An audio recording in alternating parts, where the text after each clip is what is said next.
In this module, we're going to introduce the first major part of the course, which is modeling. In the previous example where we were discussing different control architectures, we got a sense of why it is important to have a model.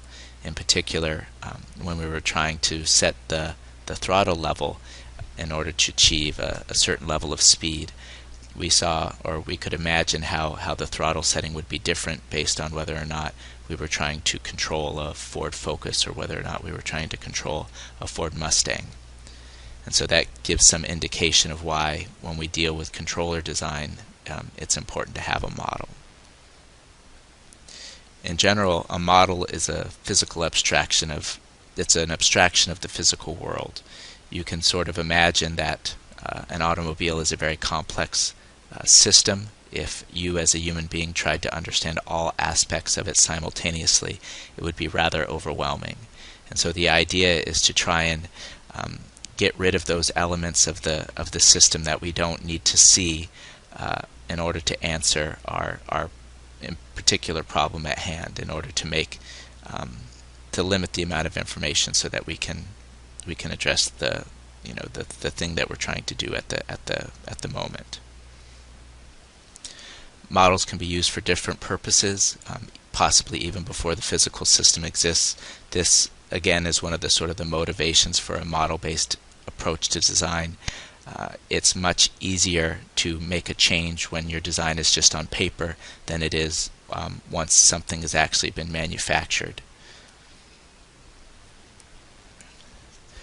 Models can be obtained in different ways, and the level of detail that you include in the model and the form of the model will depend on your purpose. In general, you want the model to be complex enough to answer your question, but no more than that. These last three bullets I will go into more detail on the subsequent slides. So one approach for deriving a model is from first principles. In other words, from physical laws that govern the system, the physical system. Newton's laws, F equals ma, or Kirchhoff's laws, things like that. This type of approach is nice in that it provides a lot of understanding. You understand where all aspects of the model came from. You can then use empirical data to determine specific parameters in your model or to validate the accuracy of your model. An alternative approach for deriving models is from empirical data.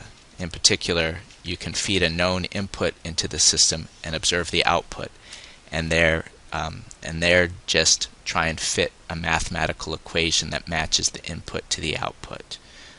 So, for example, in this case, our system could maybe be a motor, and you could apply a 5-volt input to it and observe how the speed of the motor changes, and then try and fit an equation that matches that voltage input to the observed response of the motor speed. This approach is good for complicated systems in that you don't really have to understand the system.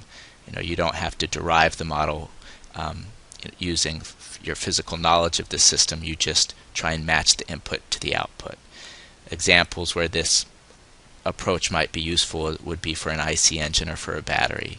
You can imagine the complexity that would go into trying to model the combustion process, the chemical reaction that's happening in each stage of the engine cycle, or similarly the electrochemistry, the chemical reaction that's happening in a battery. You could imagine the complexity of being able to understand that at a minute level.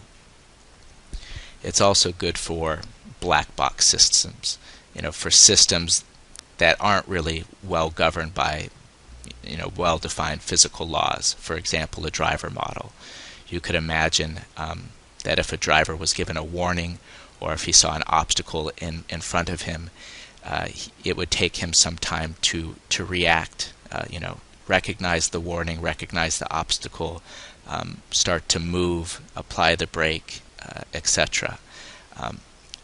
To model that from first principles would be basically impossible, to model the synapses firing and the physiological response of the driver to lengthen his leg and apply the brake.